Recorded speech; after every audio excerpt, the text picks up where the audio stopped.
coming up later tonight. And should be a very interesting one. 2x2x2 all the way back, pulling down the back straightaway.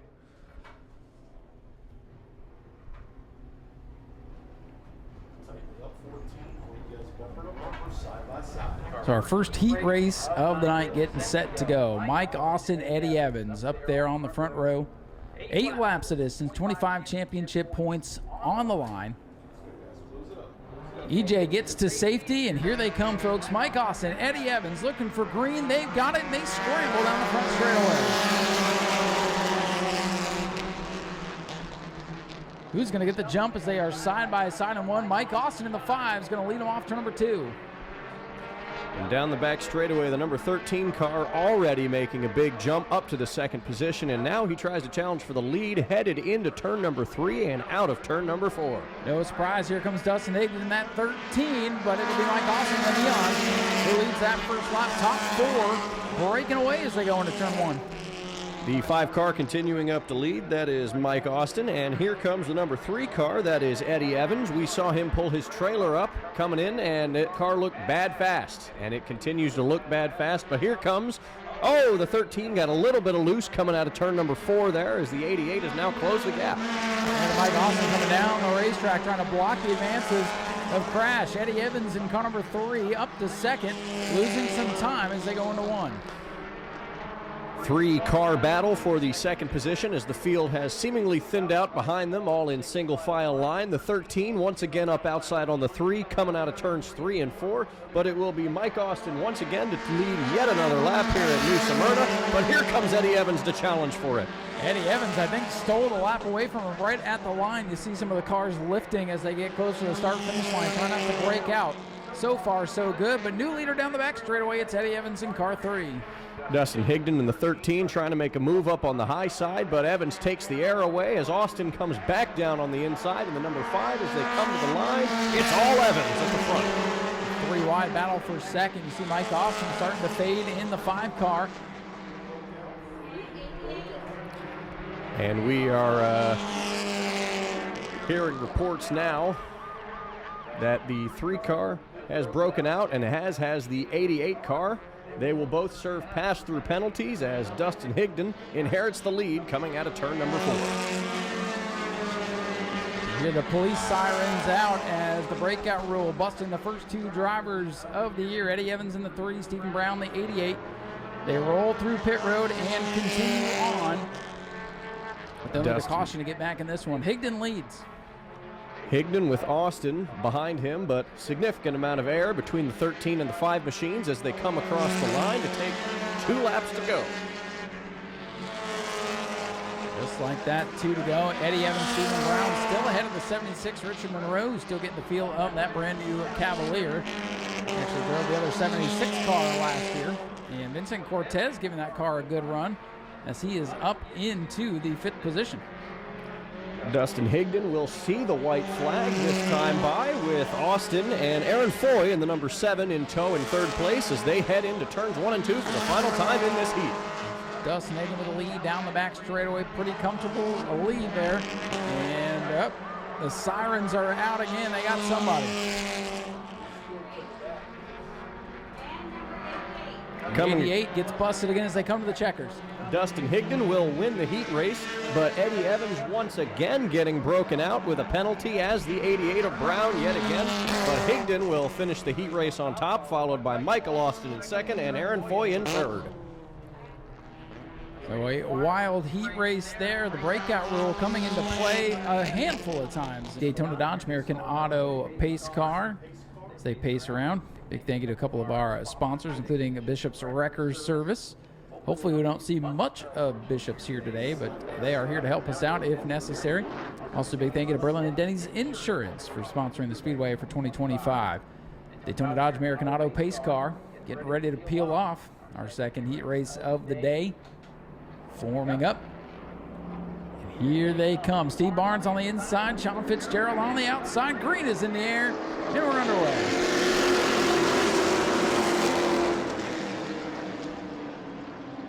Steve Barnes, 58, he gets the jump. Told you I like that pole position. He's going to get some clean air here down the back straightaway. Donovan Ponder with a moment off to number 2. Gathers it up. They stay green. Field thinning out quite a little bit, but a bit of a challenge by the 71 car up on the back of the 88 as they headed out of 4. As we clock off, Steve Barnes will lead lap number 1. Here comes that green 71, Earl Beckner Jr. getting wound up on the outside. Dylan LeBeau had a moment off turn number 4 last time. He's lost some momentum, and he's getting freight train a little bit here on the outside. Barnes leads by about 4 car lengths here. Till lap number 2, battles on for second. We saw Donovan Ponder almost consider taking that 3-wide second-place battle, but decided to duck down just at the last second. But here he comes now, passing Fitzgerald for second place, and he is headed up for Beckner now. Fitzgerald kick to the outside. Here comes the 88 car. LeBeau working the bottom. He wants 4th. They two side by side. The top 3 begin to scoot away. Barnes, your leader. Beckner second. Donovan Ponder up to 3rd. Then side by side for 4th off turn 2. That would be the 88 of Dylan LeBeau looking to take that position from Sean Fitzgerald, and it looks like he has enough of a run on the inside that he will take this and come across the stripe. Bit of contact there coming out of 4, but that spot belongs to LeBeau. Top 3 under a blanket now off the second corner halfway through this race, and battle's on for second. Here comes Ponder. Beckner a little bit loose off the corner. Ponder puts the bumper to him just a bit in turn 3. Beckner hangs on to second. Barnes, your leader, 3 to go. And the 8 and the 71, non-stop action there for that second-place battle since the very, very beginning. It looks like he's going to get another run as Ponder tries to challenge Beckner for second as they come back into 3, hoping to get a little run on him. Steve Barnes continues to lead. He'll get popsicle sticks from Tyler up on the flag stand. 2 to go. And he's got company in his mirror. 3-car breakaway up front, single file through the field, nice and clean. But the race continues to rage on down the back straightaway. Beckner has had a couple opportunities now to take a shot at Barnes for the race lead, but he just hasn't had the momentum to get it there. But now under fire again from Ponder, looking for that second position as they take the white flag. 1 lap to go for the mad scientist, Steve Barnes, as he shows the way. But here comes Beckner with a charge in turn 1. Beckner's going to push and break his momentum off 2, and the battle's going to be for second, I believe, Zach, as they go into 3.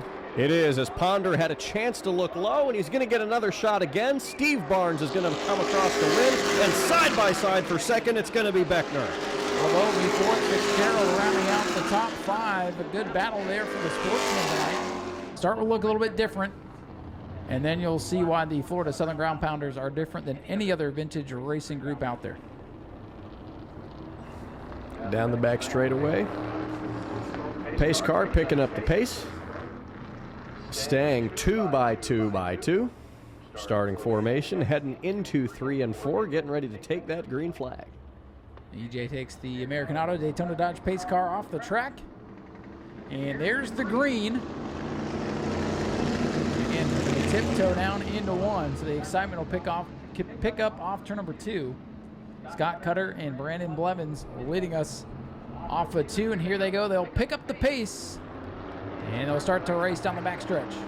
78 got a huge jump there. That is Brandon Blevins in the 78. Here comes the number 0 car trying to fight off that challenge for second, and side by side for 3rd and 4th. Around the red number 90, Hank Sanders back in the bench. We expect that car to be pretty quick as they shuffle by Scott Cutter's number 0. Scott Cutter, the president of the Florida Southern Ground Pounders, fading back just a little bit with the 9 of Sauer. Toby Smith and Hank Sanders, 44 and 90. And here comes that 99, Charles Pashaw, up in the mix now. Pashaw almost touches the back bumper of the 90, and the 44 of Toby Smith now up to second after shooting 3 wide for second on that last lap as he challenges for the lead. Blevins led that lap, but here's Toby Smith. Almost contact in turn 1 between Charles Pashaw and Hank Sanders there in the 90s. Things thin out again. Battle for second, 3 wide almost into 3. Hank Sanders thinks better of it. Pashaw coming up for second. He does get the better of the 78, but it's Toby Smith all alone in first place coming across the line. Toby Smith in the 44 out by a mile now on the 99 of Charles Pashaw, but that 99, he's no slouch. So we'll see if he can make up some ground now that he's in a little bit of clean air. The 90 car of Hank Sanders trying to get a run together, but he just couldn't get it on that last lap. Toby Smith stays alone in first place, and now a pass for 4th place with the 9 car. 90, Hank Sanders looks like it's got some pretty good speed in it. Hank's still trying to get a little bit comfortable behind the wheel. first race out in a little while for Hank Sanders as he closes in again on Charles Pashaw. Toby Smith in that 44 out with the lead, coming to 5 laps complete this time by. And you know, every time Hank Sanders has entered turn 3, I think maybe this is the time he gets a run, but this time it looks like it's going to be turn 1 as he pulls up almost window to window with Charles Paschal, and he gets the better out of turn 2. What a move for Hank Sanders in 1 and 2. You see these guys taking it a little bit easy here. It is just a heat race, but I think Hank Sanders not fully showing his hand yet. 2 laps to go for Toby Smith. The amount of speed that Sanders has had on the entrance of the corners and the runs he was just able to get, it looked like he could pass the 99 on any given lap, but he was biding his time to make a move, and now closing in on Toby Smith for first. White flag ready to go in there. 1 lap to go for Toby Smith, Sanders, and the 99 Charles Pashaw. Sanders may be hoping to get a bit of a run coming down the back straightaway, and he does as he accelerates past the 44. Toby Smith coming into 3 side by side, but it's Smith that gets stuck on the high side by side, right to the line. It's gonna be the number 90 car of Hank Sanders coming across the line to win the heat race. Hank Sanders steals it on the final lap with a bold move in 1 and 2, then keeps the pedal to the metal to take it away from Toby Smith. What a race that was in Heat 1 for the Ground Pounders. Scott Cutter gets across the line to wrap it up. As they pace the field of 5 out of turn number 2. Remember, once again, for this one, they do take the green flag, but they do not mash the gas until they come out of turn number 2. So, once again, unconventional start for these Florida Southern Ground Pounders, but it does ensure that everybody gets fired up correctly and we get some good racing in. You know, Zach, before they told me that was a club rule, I used to pick on them. Like, hey, green's out, guys, you can go. But it's part of their club rules here to try to save some body panels on these things. So here they come. They'll get the green this time by. This one is underway. And they'll size each other up. And I think there's some gamesmanship that goes on because it's kind of an unofficial starting point off turn number 2. So they kind of size each other up and they dare each other to start going. They'll hold each other accountable in the pits later, though, if they jump early. Green flag. Well, green racing now on the back straightaway. Art Koonsman in the 9 jumps out with a lead. Very quick jump out with the lead as the top 2 take away the 11 and the 4D now fighting it on for 3rd place. 2-car breakaway at the front of the field. Koonsman in the 9 racing almost in a completely different zip code already from the rest of this field, followed in suit by the 45 car. That car has been one of the cars to beat out here, and you see exactly why. Just a couple laps in, and he's already driving away. He might get up to the back of the field here before it's all said and done. He very well could. But the three-way battle for 3rd place now as the 4D car of Frank Pelkey making a run a little bit on Howington in the number 50 truck. But here comes Koonsman into 1. We had a good little battle there for 3rd, but Frank Pelkey in that beautiful 4D machine gets away with the 3rd position. And that is, you see the S on the side of the car. That means one of the Sportsman cars. And here comes Art Koonsman. Let's see how far he can lap up. I think he's going to get up to Frank Pelkey in the 4D. He very well could. He's already going around that beautiful triple ones car, and now coming up around the truck, the number 50. But I very well think he could get up to Frank Pelkey before this heat race is over. We get to the halfway mark now. Last flags this time. The only way Art doesn't get there is if he backs it up. But he's got a straightaway now on 2nd place, Jody Modine in the 45, and we know that 45 is fast too, so Art's got a big piece here tonight. Not messing around. Spread almost all the way out. He makes a run up on the 4D of Frank Pelkey. Maybe, hopefully, he can get a run on the outside, and he does, to put him a lap down now as well. Just 2 cars left on the lead lap. Your leader, Art Koonsman in the villain. Car number 9 down the back straightaway leads the 45 of Jody Modine, who's in turn number 1. Howington in the 50 truck having some issues here as Lori Bonaparte's 1111 machine pulls up to the outside. And white flag out. Art Koonsman blistering pace here in this one. He's half a track away from that 2nd place car, Jody Modine in the 45. But coming around turn number 3 and 4, it is all Koonsman. Slow cars up front. And that doesn't matter. He'll come around to take the checkered flag in heat race number 2. Art can pedal it from here. Art Koonsman in the villain wins it going away. Jody Modine going to come off the corner in the 45. He'll take home the runner-up position, a distant second there for Jody in that beautiful machine. Frank Pelkey will be third in the 4D, then the 50 of Howington and the 1111 of Bonaparte rounding out the field. And well, the best summary I can give you for that race is this. Please do me a big favor, give a big round of applause for Mike Austin in car number 5, our driver of the week.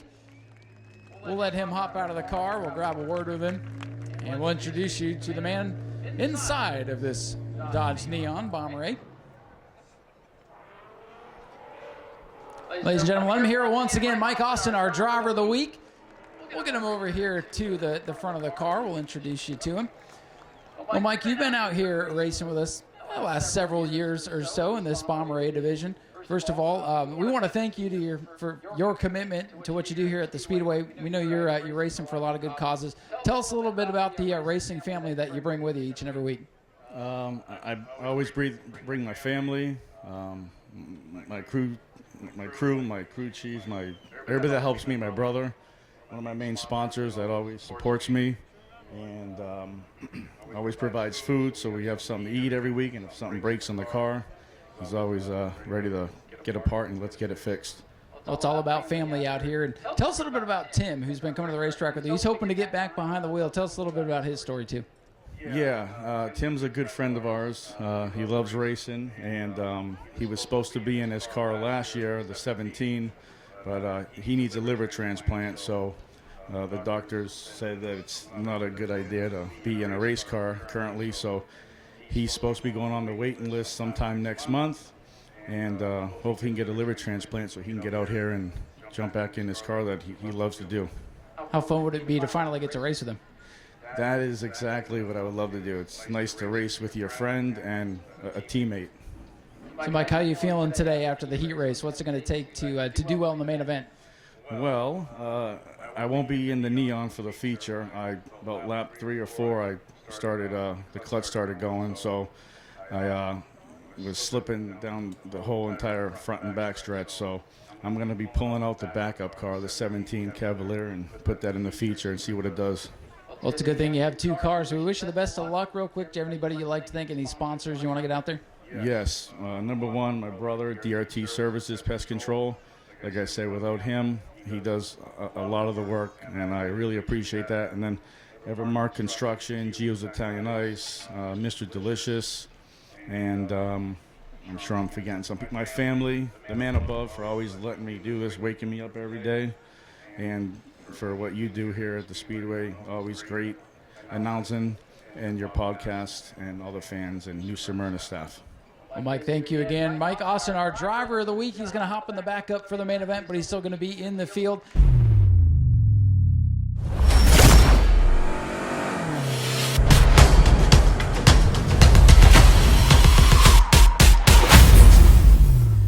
We talked to Brad May in the pits a little bit earlier, and he was saying the car he was worried about was George Gorham Jr. in the 10.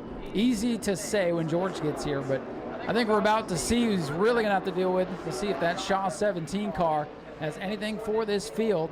And I'm telling you, if things get wild up front, it's going to open the door for a new player. Here we go, Zach, getting ready for the green flag for the David Rogers Super Late Models Sunbelt Series race number 1 underway. They take the green flag headed into turn number 1. You've got the 9 and the 17 side by side, but here comes Gorham making a run on the inside with a push from the 21 car. Brad May able to get the jump on the drop of the green flag. Look at Gorham soar down to the bottom of the racetrack. He'll take over the runner-up spot.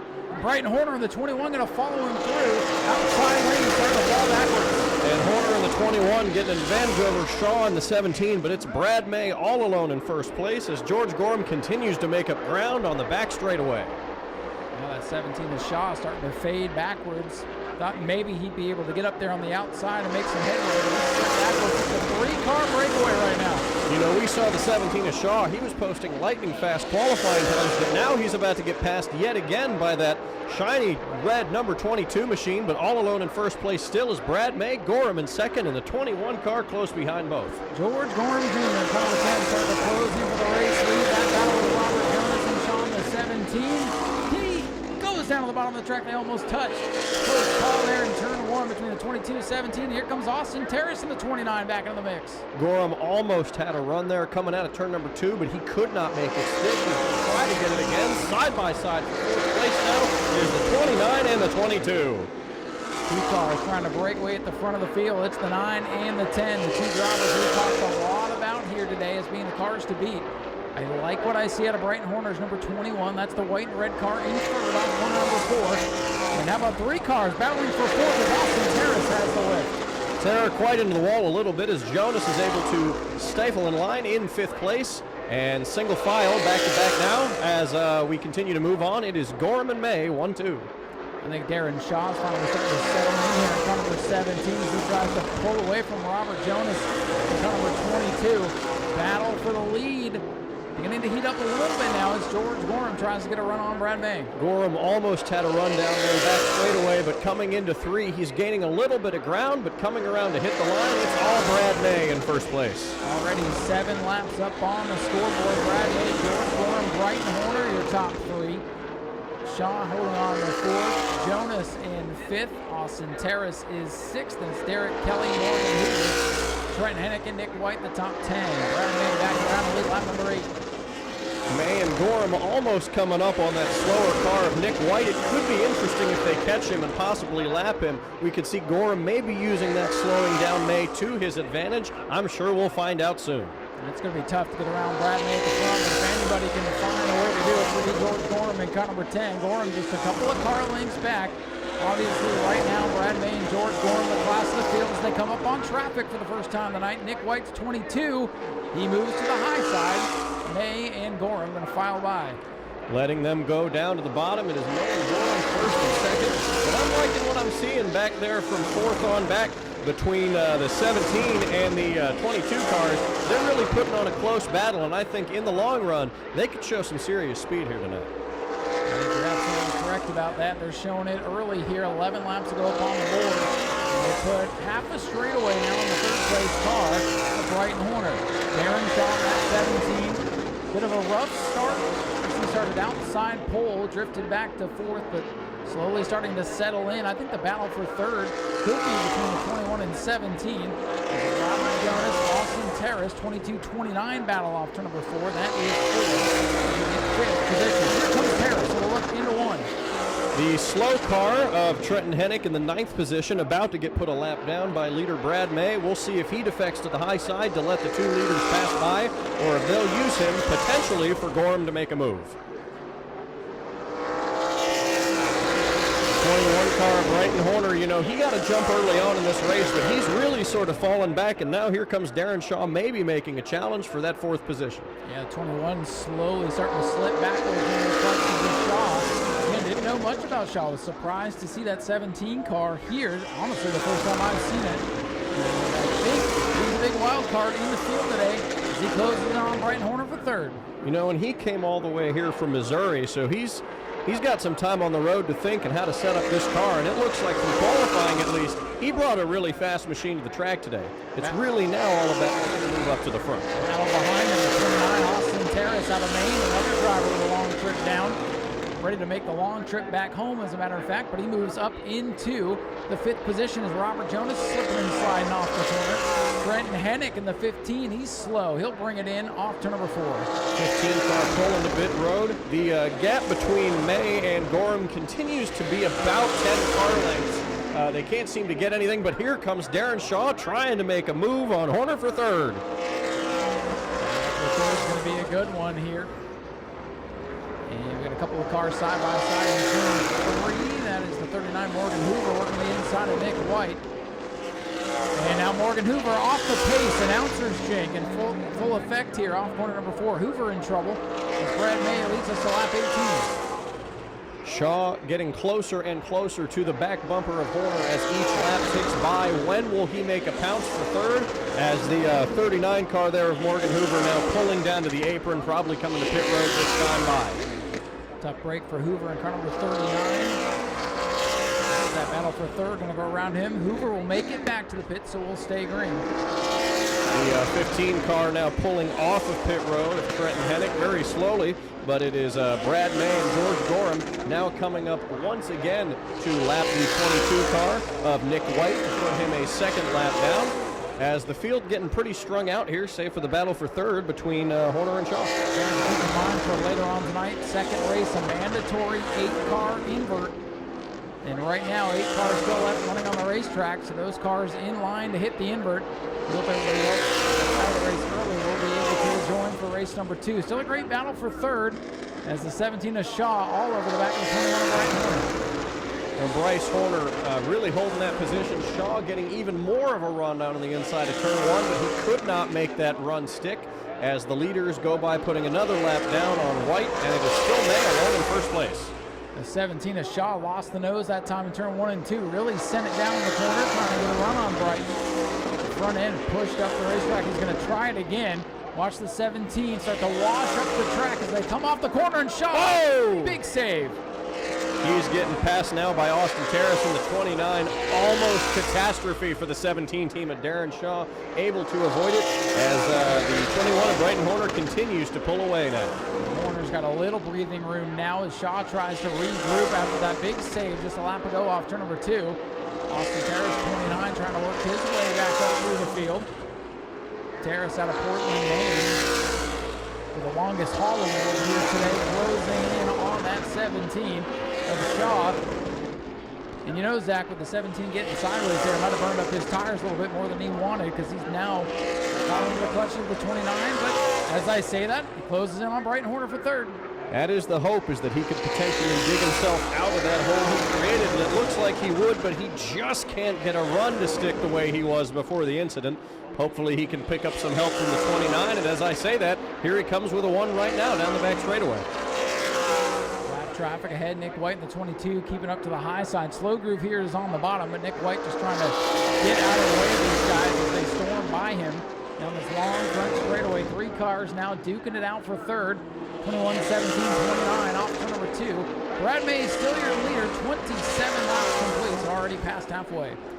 17 of Darren Shaw almost got a quarter panel in under the 21, but he could not make it stick. Brighton Horner holds third place. 3 cars alone in that battle. Here comes the 17 again trying to make it stick, and he just couldn't get enough air off the end of the 21. Loose on exit for sure. The 17 with a couple of big saves off turn number 2, right in the tire tracks of the 21. Nick White now off the pace in the 22.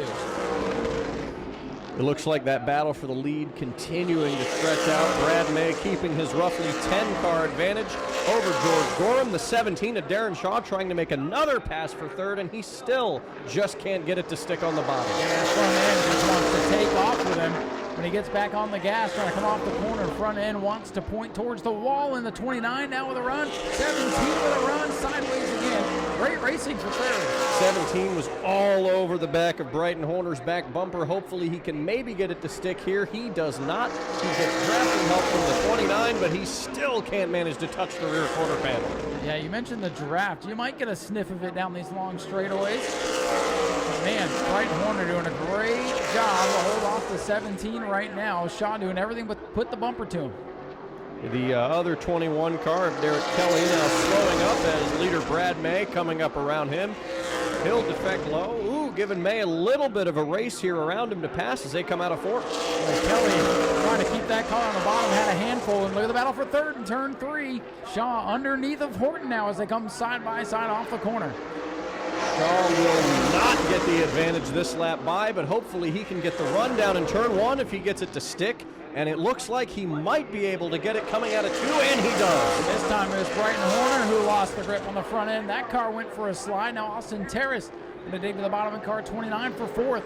Brighton Horner starting to slip backwards now with 21. Horner is fading further back as Shaw is pulling away from the battle for 4th now. On the other end, Gorham still not around the lap car. This battle for 4th in turn 3. It's the 29, Austin Terrace, the black car working the bottom of the red and white 21 of Brighton Horner to come off. Next time by, Brad May will bring us to 15 laps to go. It's been a quick one. Horner still can't get that outside lane to run. Terrace starting to pull away. He now pulls away. 4th place now belongs to Austin Terrace in the 29. Austin Terrace out of Maine as he worked his way by White Horner. White Horner got a big jump early. That car beginning to fade in the late stages of this one. Under 15 to go, make it 14 at the line for leader Brad May. George Gorham still in tow, but going to need a big break to get up there and battle with Brad May. 22 car of Nick White now getting pushed into the garage area. His day has concluded in this race. Gorham now finally getting around that other lapped car there of Derek Kelly. If he can give him the room, he does. Kelly, the veteran, stays down on the bottom, knows this is not his day. 2 leaders now in some clean track. Next up, it's the 22 for Robert Jonas, running in the 6th position. Final car on the lead lap. That candy apple red 22 down into turn 1. Brad May leads us to lap 38. Still has a comfortable cushion on George Gorham Jr. The 21 there of Brighton Horner trying to get another run on the 29 of Austin Terrace, but he just can't get anything to stick. And that's been the story for the last 2 or 3 laps. That 29 car pulling ever so slightly away from that 4th place battle. Well, that 29 can dig deep. He might get up there and battle for 3rd. The Shaw 17 car up in the middle groove, not handling quite as well as he'd like. Leader Brad May coming around this next time will be 10 laps to go. George Gorham still with that 10 car length gap. He just can't get anything to stick tonight as Brad May continues to show the way. Brad May, the mayor of the Speedway. He leads by nearly half the straightaway there as they streak down the backstretch.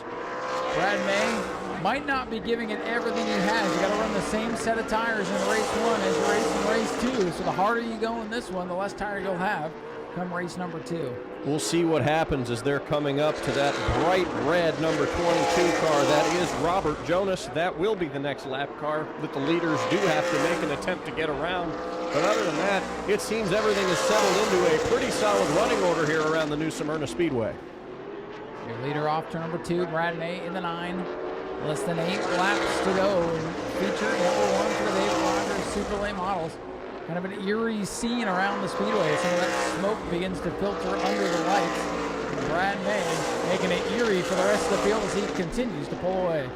George Gorham slightly got an advantage coming around that corner. He's closed the gap a little bit, but May is solid in the straightaways. Gorham is closed on the corners, but May continues to pull away, headed up for the lap car. Another lap in books. Gorham's lead still holding steady on George Gorham. About a 1.5 up right now on the 10.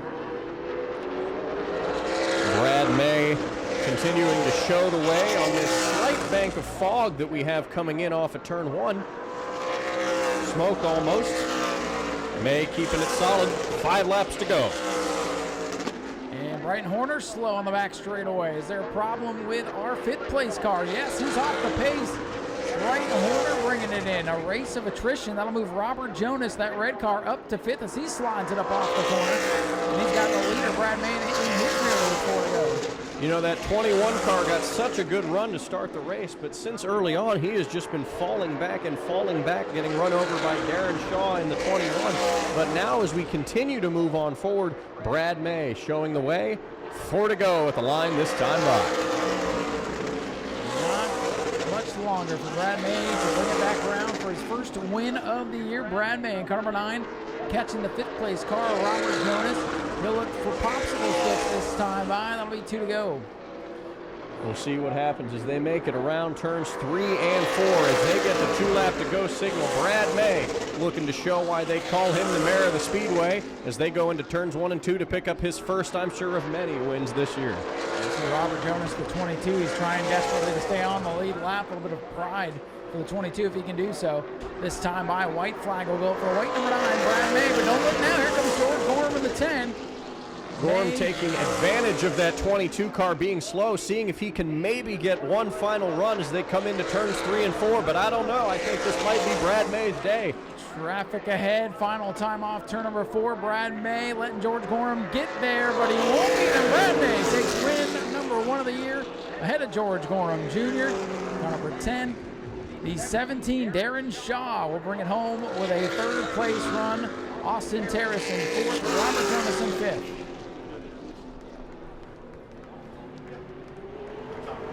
That'll finish out heat race race number 1. Well, Brad, I bet you're glad that race wasn't about 3 laps longer. George Gorham was closing there at the end. Was something going on there, or are you just saving some tires for race 2?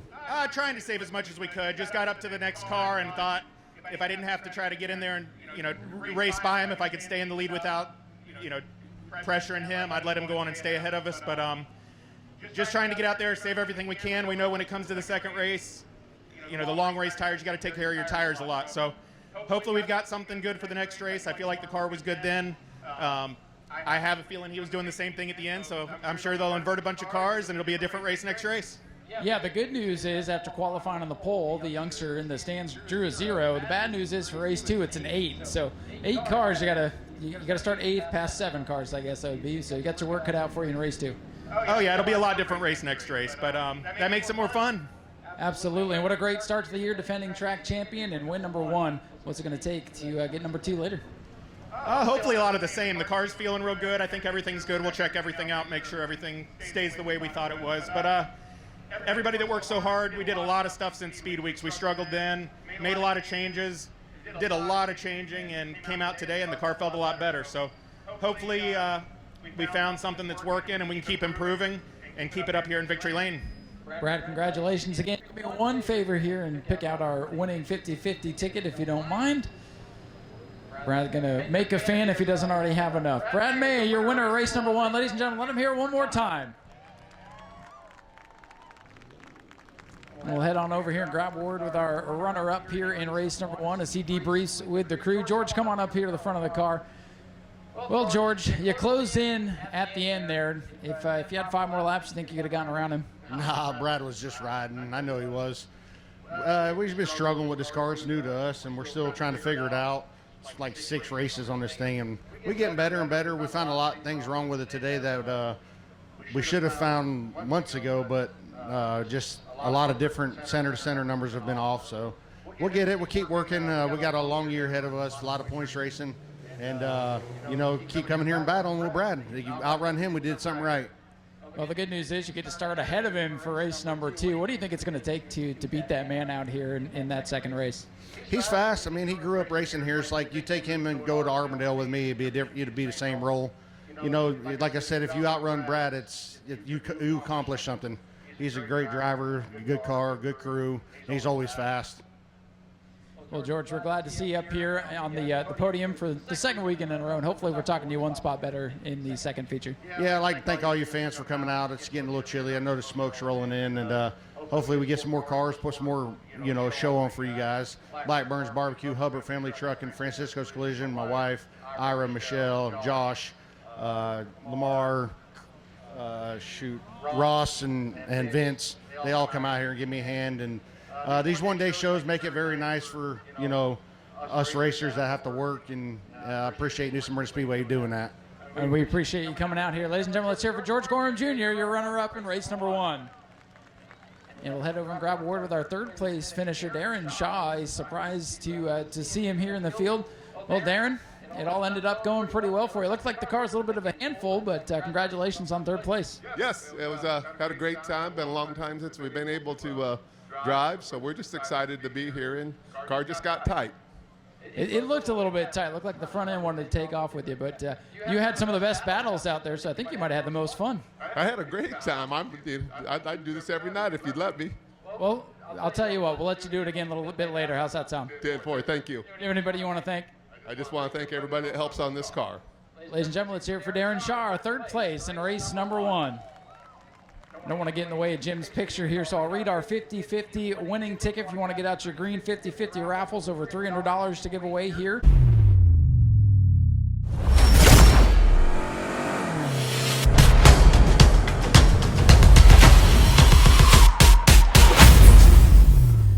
Those wailing police sirens, somebody got busted for speeding, and you'll see them come down and do a pass-through down pit road. No, you're not. 9 cars.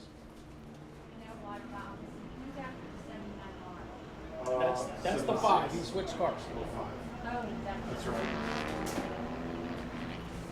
So again, Mike Austin at the tail of the field. We talked to him during Driver of the Week, had problems with the neon, so he is in the orange number 17, the backup car, which is a good thing the team brought it. We are set to go racing here, Zach, our second feature of the night. Dustin Higdon and Aaron Foy, two of the best in the Bomber A division, bringing us to the green, and we're underway. There's the 3 of Eddie Evans jumping the gun to send it 4 wide on the restart as we enter turn 1. It is Dustin Higdon in first place, fighting off the field. Well, they scatter down into turn number 1. I think they scared a couple of them towards the back. Look at Eddie Evans in the 3, up from deep in the field up to 4th. Dustin Higdon in the 13, he's your leader as they go through 3 and off of corner number 4. And you know, Evans made a bonsai move there, taking it 4 wide on the initial start of the race. He's up to 4th place, and the 14 car of Brandon Monroe getting a little bit loose, coming down the front straightaway. Monroe, all kinds of sideways there. A couple of drivers jumping on the brakes there to not break out. Usually not a problem on race number 1, but the track's going to pick up speed with the cooler temperatures here in the feature. We're side by side for the lead. Aaron Foy made a jump to the lead earlier, and now Dustin Higdon hoping to take that lead back, but Foy, as of now, we've got trouble over there in 3 and 4. Bob Say has gone around. We stay under green for now, but Bob Say's car sitting dead in the water as they come down the back straightaway. Yellow is going to come out. Yellow is out for Bob Say's number 89. Spun between turns 3 and 4, field on the binders, and Bob Say's car comes back to life. Just trying to get the heck out of Dodge, I think there, Zach. That was quite a bit of mix-up there coming into the first couple laps. I mean, we saw guys coming all over the place, 3, even 4 wide, and we're only 2 laps in. Bob Say going to scoot back to the tail of the end of the longest line, as he does not get to choose because he was involved in the caution. And we are just about set to get him back underway. Daytona Dodge American Auto pace car going to pull off the speedway. And your leader's Aaron Foy, bright yellow car on the bottom. He's got Dustin Higdon on his outside. And here we go, back under green with 18 laps remaining. Eddie Evans once again with a bold move down as we're almost 4 wide going into turn 1 for second. Boy, they get bold, 3 and 4 wide on the restarts, and they funnel down into turn number 1, and things get dicey. And look at Stephen Brown, you're just talking about him. He's moved his way up to second. And he is coming for that leader, Dustin Higdon, closing the gap with every single second that ticks by. Evans making a pass down on Foy for 3rd place, and here comes Brown down to the end of the lead, and Evans now for the lead as well. Eddie Evans, old Crash, working his way up into the runner-up spot. You could see those that were worried they might break out, kind of woed up coming to the line, and they get swallowed up by those behind. That's going to make kind of a rubber band effect tonight. Someone will get out, and then they'll close the gap. Eddie Evans waiting his time, and that time is coming now as we get to the front stretch, but Brown will move to the inside to take all of the momentum away. 3 wide for the lead, and now for second. Making a 5-car jam session down into turn number 1 on the high side. That's not Cole Trickle, that's Dustin Higdon in that 13-car racing against not Dale Earnhardt. That's Eddie Evans down on the inside in the 3. They are side by side for the lead. And here comes Stephen Brown in that silver car once again. Here they come to lap number 5. Evans will get a slight advantage here, but Brown looks to move to the inside to take it away as the 13 of Dustin Higdon trying to hold the lead here, but it looks like his attempt will be unsuccessful. Eddie Evans now about to pull in front for the lead for sure. Mike Austin in the 17. Again, he's in the backup car, but he's worked his way up into the mix. You got 6 cars sniffing the lead as they come off the corner, still side by side. It's Earnhardt on the bottom, Trickle on the outside. And Stephen Brown there in the mix. Trying to be like Dale Jr. there in the 88. We got the 13, 3, 88, 7, 14 making up the top 5. Eddie Evans can't quite hold off Higdon just yet. He's trying to make a move up to the outside, but he just can't get anything to stick yet. Brown getting hungrier for the lead with each passing lap. We'll see what happens going into 1. Well, look at Aaron Foy, going to come right through the middle, make it 3 wide going into 1. So far, so good on the timing and scoring. Nobody breaking out, but there's still a long way to go. And Zach, as you know, the pressure going to continue to mount. And drivers right on the edge of 24 seconds. Got to be careful not to step over the line. Still side by side for the lead off 4. We're coming here 8 laps about to be clocked by as Eddie Evans crosses the start-finish line. Stephen Brown, the last couple laps, seems to have had the speed to make the pass for the lead, but he just can't get the clean air on the inside to make it. And I wonder how long this waiting game will continue on. A little wiggle and a wobble that time through 1 and 2 for Dustin Higdon. But he charges into turn number 3. It's Evans, the leader, off of corner number 4. This time, 9 laps complete for Eddie Evans. You know, Eddie Evans had the fastest car in that heat race before he got caught breaking out, and it looks like now he's staying true to timing and scoring, keeping the lead over Higdon and the 88 of Stephen Brown. Foy in fourth, and in fifth is Brandon Monroe, keeping solid in the top 5 as we go into turn 3. Great racing up front. 5 cars duking it out for the top spot. But right now it's all Eddie Evans in that Cavalier as he comes to the line. Whoa, 3 wide pass for the middle lane there, but he could not get it to stick. That was Aaron Foy trying to get to second, but he'll duck in line behind Dustin Higdon, excuse me, as we continue the battle for second. But as of now, it is ducking back to a 2-car race. Eddie Evans still under challenge from Dustin Higdon for the lead, but not as much as it was just a few laps ago, as Aaron Foy trying to make a run for second, 3 wide once again, but gets shoved to the high side in turn 1. Well, these guys are right on the edge of 24 seconds. Nobody has broken out to this point. Higdon up on that high side again, going to try to pull even with Eddie Evans. Car gets a little bit twitchy into 3, and Evans let the lead to himself again as they come to make it 8 laps to go. We are headed up upon the first slow car of the event, seeing what will happen as we are almost 2 to 3 wide. How will this lead pack of cars get around this slower car? We'll see as they come onto the backstretch.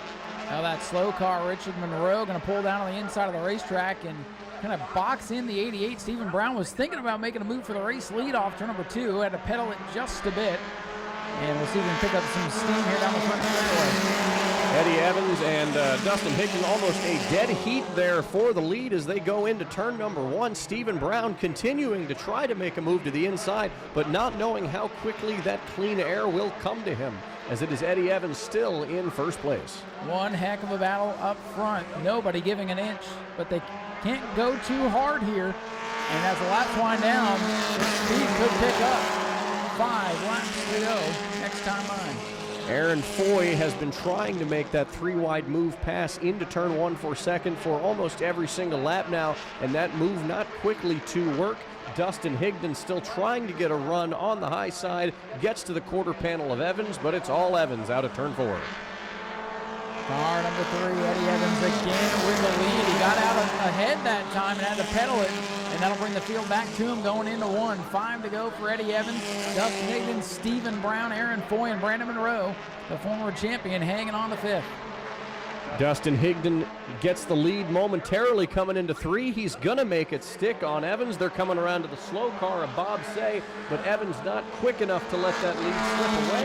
But here comes Brown moving to the inside again. It's a battle for the lead coming into turn 1. Higdon's got it this time on the outside, and the track seems to be slowing down a little bit from what we saw in the heat race. We had a number of cars break out. These guys in the 24-2s right now.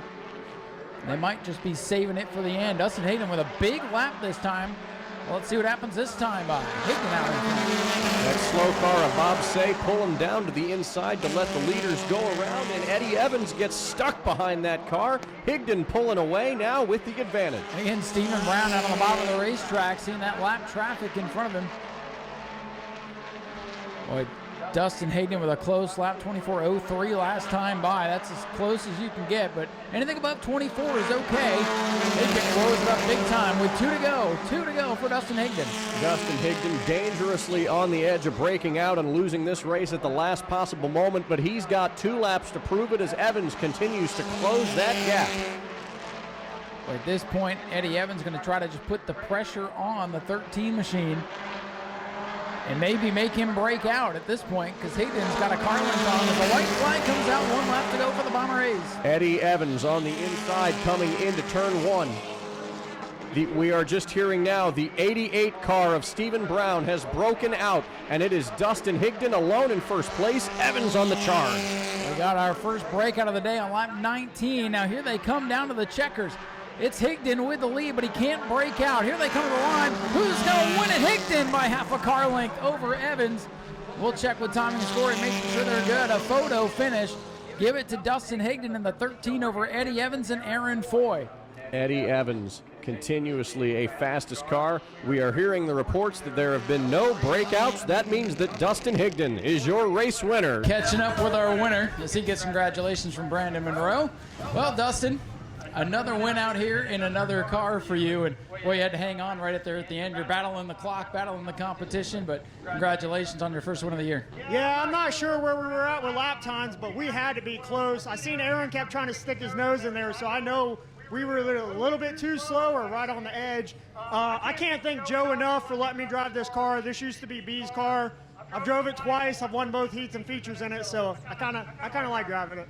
I'd say so. It suits your style pretty well. And you had a 24-0 with about 2 to go. It was very close. We kept watching the time and scoring there, but I knew it was in the back of your mind because I saw you coming to the line, and here comes Eddie. And what's that like coming to the last lap knowing you got to beat the competition and the clock? Well, I don't know if Aaron's trying to get me to break out or Eddie or what he's doing. Usually I don't follow Eddie because he likes to break out. So I try to hit the same mark on the wall, and we just got lucky tonight. It was all gamble, but hopefully one day they'll cut this rule off and let us race. Well, I've got a challenge for you. Since you can drive pretty much any car in the field and take it to victory lane, how about you find a new car each week and come out and win? If someone will let me drive their car, I'll will it. There you go. Hey, we'll try to make it happen. Dustin, congratulations. Thank you. Appreciate it. Ladies and gentlemen, let's hear it for Dustin Higdon, your race winner. Brandon Monroe says, hey, you can drive mine next. Let's get over here and talk to Eddie Evans Jr., or Senior, I'm sorry. You look like Junior today. You were flying. Eddie, you almost stole it there at the line. Yeah, I was running ahead of him. You can ask him, man. He pulled up beside me. He looked over at me. You could hear the motor just go, pop, pop, pop. I lost the lifter, and he was gone. I was just holding off Aaron from there. I still couldn't believe I was running right there next to him. Well, it looked like I know you guys kind of sized each other up, and Dustin was saying Aaron's trying to make him break out. You're trying to hope he breaks out, because sometimes that's all you got to do is have the leader break out. But a great showing from you. Had to come from the back of the field, and it's good to see you out there. Yeah, it's going to be a good year. We're going to be out here every race trying to see what we do with the championship this year. Well, you had one getaway a couple of years ago, so I'm sure the championship would be nice after that. Yeah, if I can get a championship this year and then turn it over to Junior. Anybody you'd like to thank here tonight for all the effort? Yeah, I'd like to thank everybody that's helped me out. A friend of mine, he's not here. He's over up north racing. His name's Alex. He helped me a lot with the car this year. But I'd really like to give a big shout out to Brown & Brown Insurance. A couple of their guys are here with us tonight. They supply my tow truck insurance. Some of the best guys in the world. Ladies and gentlemen, let's hear for Eddie Evans Sr., who brings it home with a runner-up finish tonight. Aaron Foy checking the tires on car number 7 down here. Aaron, you just need a little more tire, perhaps, to get up there with those guys? Yeah, I could stick it in 3 and 4. I kept sliding up, so I had to lift.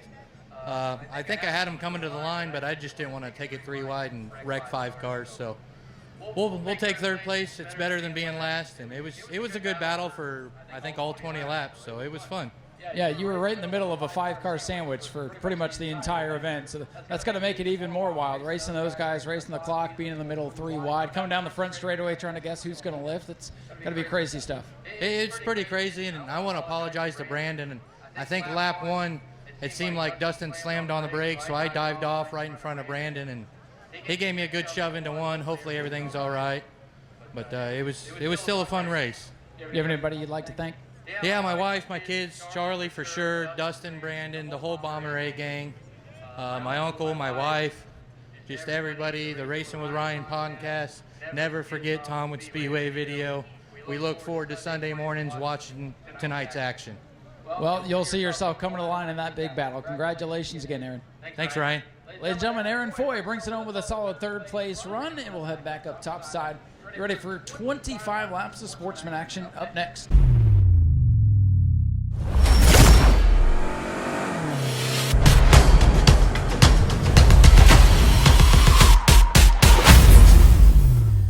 A few more tickets I'm going to hand out kind of as a thank you for sticking around. I got 4 more to give away the rest of the evening.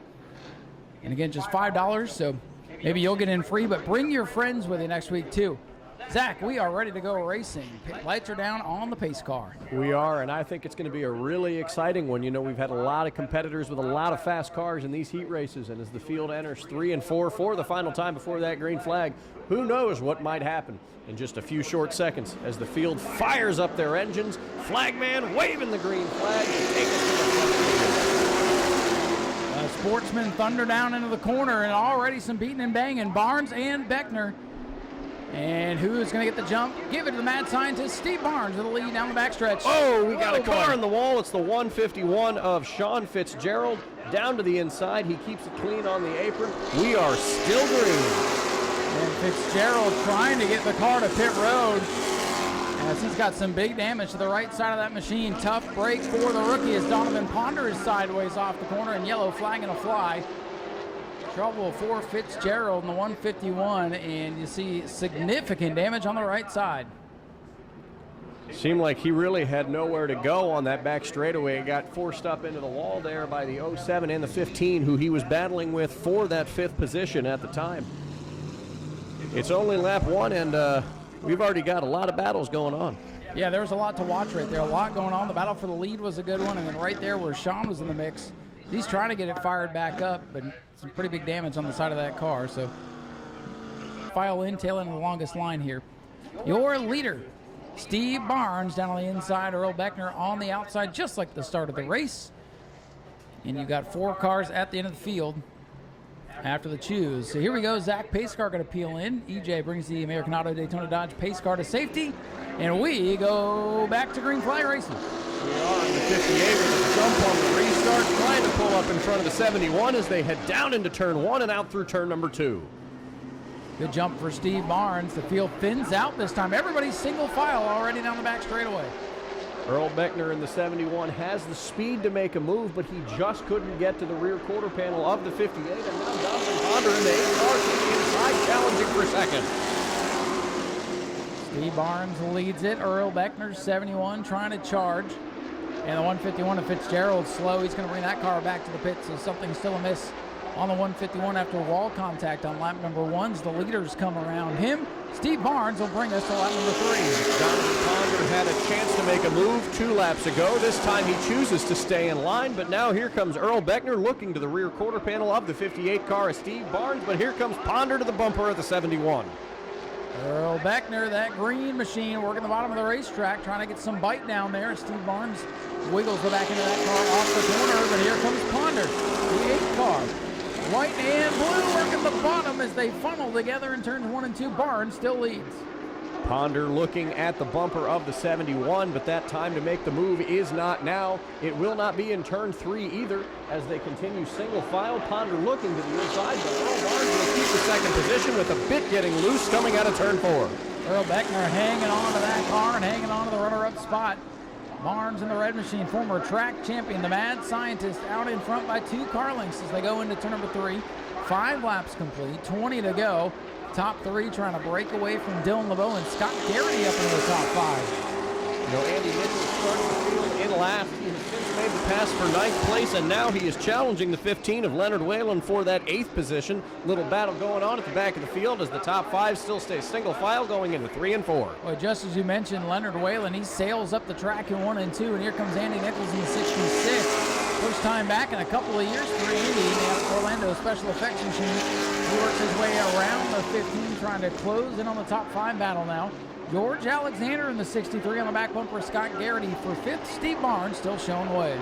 Donovan Ponder had a chance to make a move on the inside coming into turn 3, but he chose to keep it in line as he is almost nose to tail with the 71 as they move into turn number 1.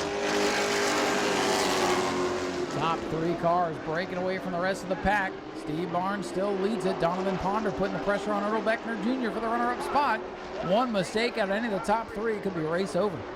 You know, that 8 car has made a move for himself on the bottom lane as they are now 2 wide coming into turn number 2, but tucks back in line behind the 71 as the 15 car of Leonard Whalen still in a battle with the 66 of Andy Nichols. Here comes the 8, almost lays the back bumper to the quarter panel of the 71 of Beckner. Donovan Ponder with a good race car, but losing touch with Steve Barnes as he battles for the runner-up spot. Beckner slams the door on him going into 1. This is quite the battle for 2nd place. Ponder continues to have the advantage on the backstretch and in 3 and 4, but Beckner just has the speed in 1 and 2 to keep it going as Barnes is pulling away. Steve Barnes, your leader, coming back to the line. 11 laps complete, just a couple shy of halfway. Steve Barnes winning that heat race, trying to parlay it into a big win as heavy smoke from turn 1 and 2 from some of the brush fires in the area really starting to pour in. Not hampering these racers, though. Here's Ponder to the inside of Beckner for 2nd. Let's see if Ponder can get it to stick. He does on the front stretch. He'll take 2nd away momentarily as they enter turn number 2. He still can't pull away from Beckner's 71 machine. So tough to make the pass on the bottom. Ponder's going to get it, though, but Beckner going to try to cross him over. Now that the 8 is clear, we'll see if you can reel in your leader, Steve Barnes, who's coming to the cross flags halfway home. Just past the halfway point, we had a battle there briefly in the back between George Alexander and Scott Garrity for that 6th position. That battle has since subsided as the top 3 nose to tail moving into turn 3. Here comes the 8, Donovan Ponder into clean air, reeling in your leader now. 14 laps down. Next time by it'll be 10 to go. And the mad scientist, Steve Barnes, he's got company. Here comes the 8 of Donovan Ponder now. Donovan Ponder coming out of the smoke of turns 1 and 2 to close the gap in 3 and 4. He looks low, but Barnes shuts the door as they come out of 4. Barnes to lead yet another lap here at New Smyrna. The wind starting to shift and blow the smoke over the speedway, and things starting to shift as far as who's got the best car. It's Donovan Ponder with the launch off turn number 2. Ponder in the 8 to the back bumper of Steve Barnes. Ponder to the inside. They touch for the race lead in turn 4. Steve Barnes got a little bit loose there coming out of 4, but held on to it. Donovan Ponder clearly has the better and faster car coming up now, but the question is, how long will he wait to make that move? And let's hope it's not too late for that number 18. Steve Barnes able to hang on the lead. Ponder going to go back to work on him now as he closes in. You see the 58 starting to get a little bit loose on corner exit. This time by 17 laps up on the big scoreboard. Steve Barnes clearly has the better car in turns 1 and 2, but Ponder has the car on the backstretch in 3 and 4. He looks to the bottom to get a run going into 3. Half a car length separates them, and now they're side by side. Side by side for the top spot off the corner. Both cars dancing around at the line, too close to call. It looks like it's Donovan Ponder that will get the lead for that lap as they continue side by side in 1 and 2. Ponder clears coming to the back straightaway. Little slip and a slide there and a save for the 58 of Steve Barnes, and into clean air for the first time tonight. It's Donovan Ponder off corner number 4. Ponder with a nose out front last time by. He's trying to set sail with 6 to go. Seemingly as this race gets more intense, the smoke fills the track further and further as Donovan Ponder pulls away from Steve Barnes, but the 71 of Earl Beckner proving that he's not out of the conversation yet, trying to make that pass back for second place. Beckner now closing in on the mad scientist Steve Barnes. Also a great battle for 4th, raging behind them. Dylan LeBeau trying to hold off George Alexander. Those two have made contact several times. LeBeau hanging on to 4th. Alexander right there in that white number 63 with the flag on the side. Up front, it's all Donovan Ponder as he begins to pull away from Steve Barnes with 4 laps to go. Steve Barnes seems to have used up most of his car early on as Donovan Ponder continues to pull away, but the 88 and the 63 having quite a battle for 4th place. Beckner moving up for 2nd, straight on back to the battle for 4th. Things starting to settle down. As I say that, they heat up again off to number 4. Beckner almost into the back of Barnes. Alexander looking low on LeBeau, but nothing doing. Inside of 3 to go for Ponder. Beckner just can't get that line to stick. He's having almost similar to what happened to Ponder early on, but Ponder had over half the race to go. Beckner is running out of time if he wants to make a move.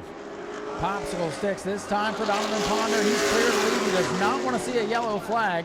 And there's a couple of battles around the speedway that could very well bring it out. Oh, Beckner gets tight in the corner, chases it up the track, loses ground to Steve Barnes. Coming to take the white flag this time by is Donovan Ponder. But Earl Beckner back to the bumper of Steve Barnes, trying to make that pass for second place with 1 to go. White flag is out on the field.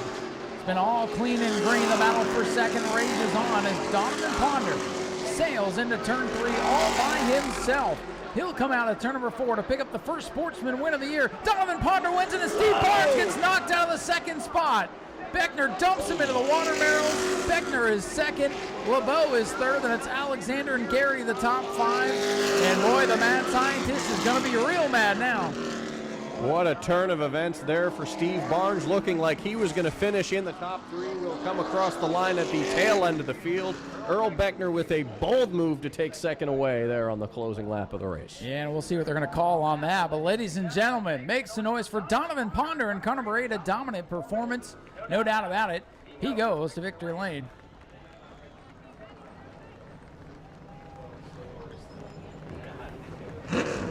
So we'll head down trackside and grab a word with our top finishers here in just a second.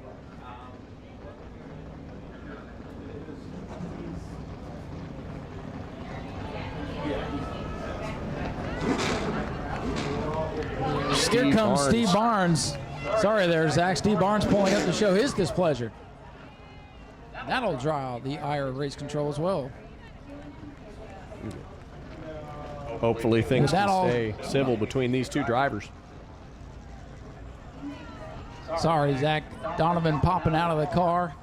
And Earl Beckner over to talk to Steve Barnes here. A lot going on. We'll head down trackside in just a second. Two drivers caught in the heat of the moment is the 58 of Steve Barnes and the 71 of Earl Beckner. It appears their exchange has concluded. Barnes about to pull away, but ladies and gentlemen, Donovan Ponder winning the first race of the season, shaking hands with his crew, excited to take that checkered flag. What a race, what a finish to this one for the first Sportsman event of the season. Steve Barnes still on the front stretch, parked next to Earl Beckner. Hopefully they can get things sorted out, and race control can determine the ruling for disqualifications and whatnot. And while they work that out, we'll grab a word with the top finishers as they came across the line as Donovan Ponder debriefs there with Earl. Donovan, congratulations on the big win tonight. Boy, once this car hit clean air, she took off. Yeah, we've been working on this thing for a while, trying to get it right, and I think we finally found something that's worked here. Can't thank Josh Williams and John Holmes enough for helping me over the phone, not even helping me here. I can't thank my parents enough for being here, helping me, and I can't thank you fans for being out here too. You guys help the track keep on running when you guys come out. So. Well, hey, and we appreciate you coming out here and being a part of this, and pretty good competition in the field tonight. A couple of champions you just beat. Yeah, a couple of champions. JR, I've been running with him for a long time. He always runs me hard, and I appreciate that. And Steve Barnes, we've had our run-ins, but he ran me pretty clean there for considering. So glad to beat them. Glad to get my first win out here in the Sportsman car. It's been a long time coming for sure. Well, everybody loves a first-time winner. Do you have anybody you'd like to thank? Yeah, just Josh Williams, John Holmes of JW Motorsports, Jamie Skinner there for hopping in and spotting for me today. I'm a one crew guy out here, so all the help I can get out here is awesome. So, well, hey, go celebrate with everybody. Ladies and gentlemen, Donovan Ponder, your big winner here tonight.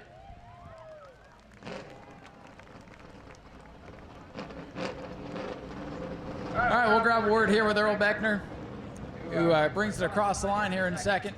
Oh, Earl, got to ask there what happened there last corner. Yeah, I guess they tossed me, but the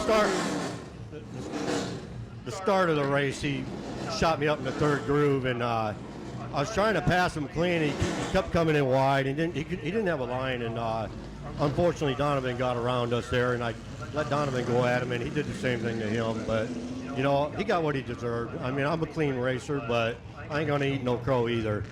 Well, that's what we expect out of Earl. Still a great run for you, no matter how they place it at the end. Yeah, and I apologize to my sponsor, but there comes a time where you gotta let them know that's not right. Ladies and gentlemen, honest words as always from Earl Beckner Jr. in car number 71. And we'll get you an update on all the finishing results here in a moment. But sounds like this young man is going to hold on and at least get a top 3 out of your day. Dylan LeBeau, a solid run for you tonight. Yeah, thank you. We definitely struggled not buying tires tonight. Was definitely starting to grip out there. But we're getting this car a lot better. I was able to stick with those guys for about 2 laps, and then after that, they'd start pulling away from me. But I really got to thank Rick Harris. He's kind of just gives me the keys to this thing and lets me do what I want to do. I can make adjustments how I want to make them, and it's really paying dividends. And of course, I got to thank all the sponsors: West Volusia Moose Lodge, Prouder Radiator, Moose Riders, A. Welch Contracting, Precision Auto Glass, Air Max, and Jim McGinnis. Dylan, congratulations on a great run. At least third, maybe second. Yeah, last I heard it was second, but I don't know. I'm happy just to finish, so we did good. There you go. Ladies and gentlemen, Dylan LeBeau brings it home with probably a second place finish. We're going to go up and talk to everybody. He does get second, getting that word there from the officials. Things getting wild at the end of what was a pretty clean race until the very end. So let's head back up. Get ready for the Florida Southern Ground Pounder 20-lapper up next.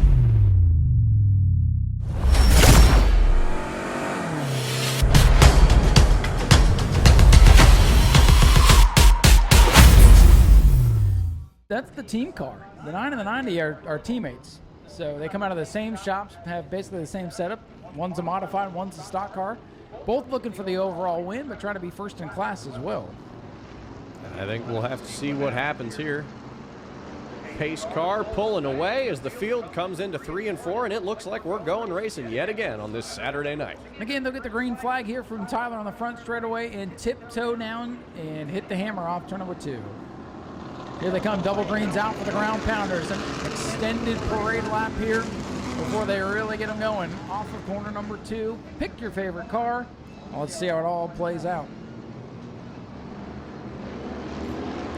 They hit the throttle coming out of turn number 2 as the field accelerates up to full speed. It is the 90 and the 9 teammates getting a huge jump on the rest of the field. Side by side for the top spot as they come to that first left spin off turn 4. Around goes the 78, coming back. Oh! And look out behind him. Billy Bellflower into the wall hard. Scott Cutter's car is destroyed as Blevins came back up across traffic in a big incident to start this one. Lori Bonaparte also involved in the 11-11. Blevins turns around and comes back up in front of Scott Cutter, who had nowhere to go. Got the 78 car stopped in front of us. The 14 spun into the wall. The 0 and 2 stuck in the middle of the track. Hopefully we get to see all the drivers getting out of their cars and everything okay as we get this incident cleaned up. And Scott Cutter climbs out. He's okay, and he's going to walk down and probably check on Brandon here as he checks on Billy as well, who's moving around on the 14. And Charles Paschal on the 99, he moved to the back of the field hoping to avoid some of this chaos, and he was right up in the mix of it. Billy Bellflower climbing out of his car.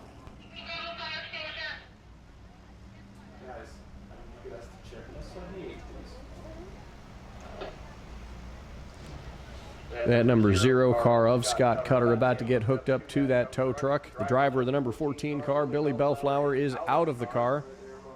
Driver of the number 78. And Brandon Blevins out of the car on the 78 as well. He appears to be okay, and I think he's running down to talk to Scott here again. This is a club. These guys all know each other, and no hard feelings as you see the drivers chatting about it. Well, the poor 78 went around and came back up the racetrack with him right into the lap of Scott Cutter. A vicious crash here on just the first lap of this main feature event. And again, these guys walking around checking on each other.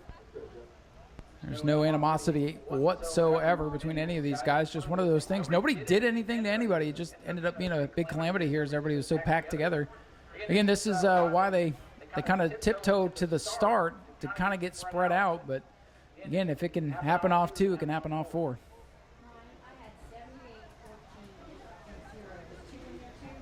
He stopped to avoid, and the 99 was also, he kept moving forward. I'd say 78, 14, 0, and 111 also spun, but pulled away.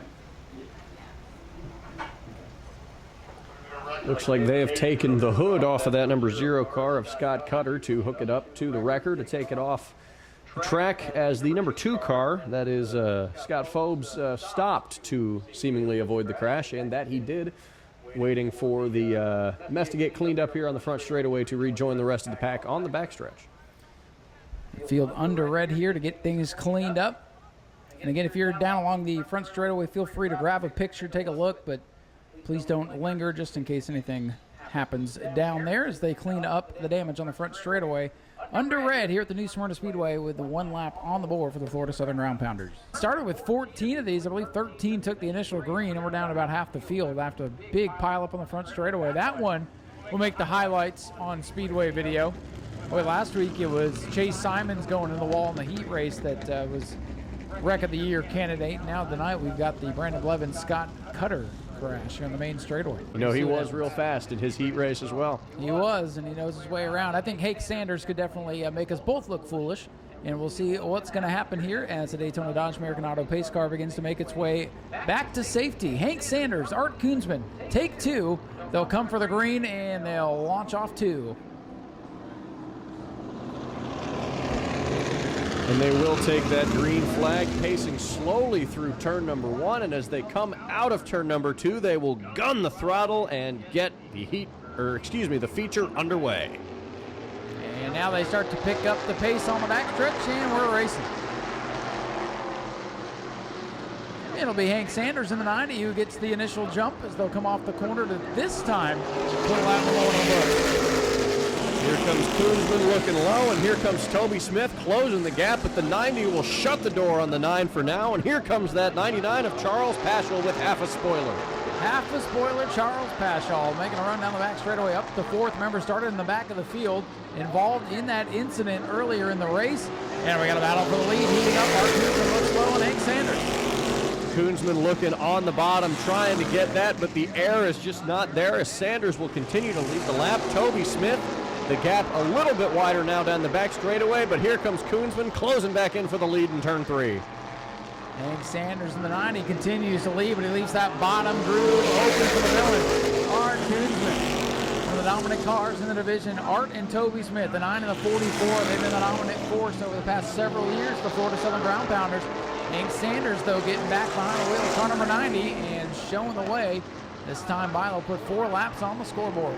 Koonsman likes that bottom line, but Sanders likes the top just a little bit more, and that really seems to be the theme as of now. Sanders continuing to show the way as the 99 of Paschal closing in slowly on Toby Smith in the 44. 2-car breakaway. Red number 90, Hank Sanders. Black number 9, Art Koonsman. Ways back to Toby Smith in the modified. We'll see what happens now as they're coming around to meet up with the slow cars. That is the 1111 and the 2. We'll see if they will pull to the bottom to let the leaders by, and they do. And now they're going to come around the number 2 car of Scott Phobes, who stays on the bottom lane. Scott Phobes didn't run the heat race earlier today, but he's passed a ton of cars already today. Even though his car at the back of the field going to get a top 8 for his troubles tonight. Good battle up front, separation between the rest of the field for the 90 and the 9. It is Hank Sanders, the leader in the red number 90 car. Art Koonsman second in the black 9. Toby Smith back in third in the 44. That battle for the lead continues to heat up. Your leader overall is Hank Sanders. The top running stock car is the 9 of Art Koonsman. And the best running Sportsman right now, I believe, the 4D for Frank Pelkey. Here comes Koonsman looking on the bottom through 3 and 4. He couldn't get it to stick down the front straightaway. It's the 90 that closes the door. And it will be Hank Sanders continuing to show the way in the Southern Ground Pounders event. 8 complete. Hank Sanders still out in front, doing a great job back behind the wheel of car number 90. First time in a little while since we've seen Hank out for a feature event. It's really looking to be the 90 and the 9 show as they are coming up on the next group of slow cars, the Frank Pelkey and the 4D machine, and the 1111, which is very, very slow coming into turn number 3, letting the 4D around. 2-car blockade now down the front straightaway, and here come the leaders. Eventually that'll sort out as Hank Sanders going to get boggled in here in turn number 1. Art Koonsman looking to the outside for the lead through traffic. Hank Sanders takes his line away from him. Boy, Sanders not letting it go, even if that's the teammate. Just barely had enough room to shut the door on him before Frank Pelkey in the 4D got too close. Sanders pulling away, putting another lap on Scott Phobes as the teammates continue to break away in the 90 and the 9. Hank Sanders still leading the way. He's making me look foolish for not picking him right now, as he's got pretty good lead now on the 9 of Art Koonsman past the halfway point. It'll be 12 down, 8 to go this time by for Hank Sanders the 90. You know, it really seems like that 9 of Koonsman has the speed to pass the 90 of Sanders, but he just can't get enough clean air to make that pass on the bottom. We've seen him almost side by side in the front straightaway and faster in the corners, but the 90 just has that gift of clean air.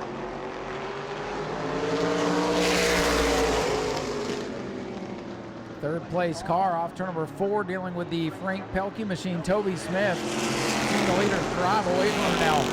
Boy, Hank Sanders and Art Koonsman have almost half the track on third place. Impressive showing for that team tonight.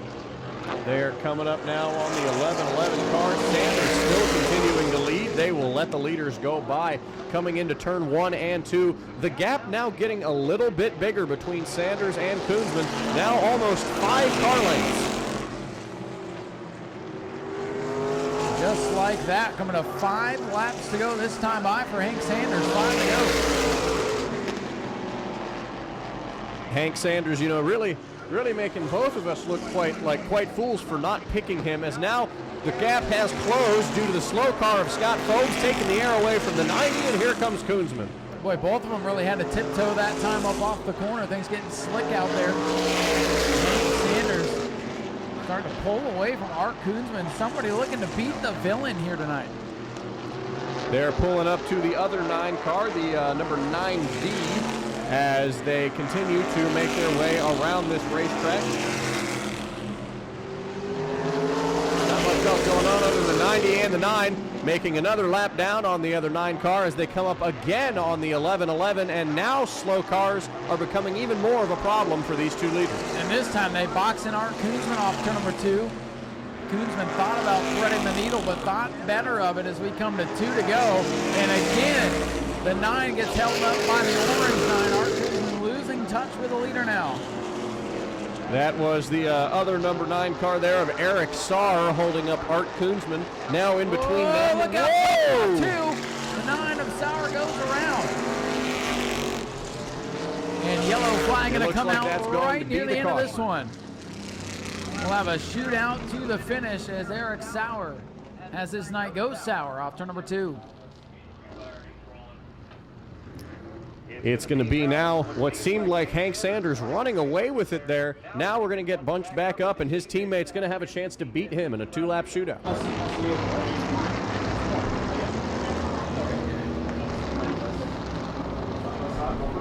All right, folks, here we go. Daytona Dodge American Auto Pace Car getting to safety. Green, white checker to sell it for the Florida Southern Round Pounder. Bring it back out, and the 9 and the 90 side by side down into 1.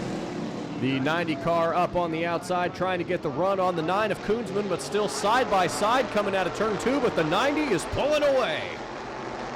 Good restart for Hank Sanders, and look at the advantage he's got as he comes off turn 4. Look at the white flag. 1 lap to go. Art Koonsman is going to have 1 or 2 more shots to take on his teammate Hank Sanders, and it's going to be the exit of 2 and the entrance of 3, but I just don't think he has enough time to get there. I think it's Hank Sanders' day.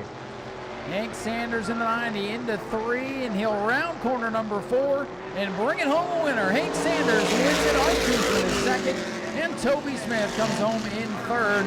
The winning Sportsman will be Frank Pelkey in the 4D.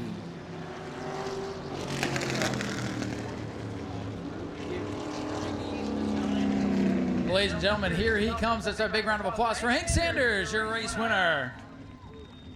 Hank, what a drive. You had a hot rod here tonight. Great to see you back here in Victory Lane. I'm sure you didn't want to see that caution with 2 to go, but it didn't even matter. Well, no, sir. Thank you very much, Ryan. I want to thank the fans for coming out first. Speedway Video and the Hart family for sure for letting us do this. Got a big year coming up, I'm sure, for everybody.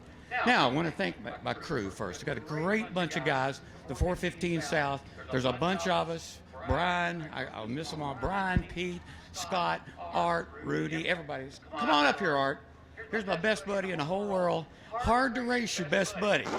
I was going to say that must have been a little nerve-wracking. Raced me clean, cool, hard charger, buddy. He didn't give me nothing.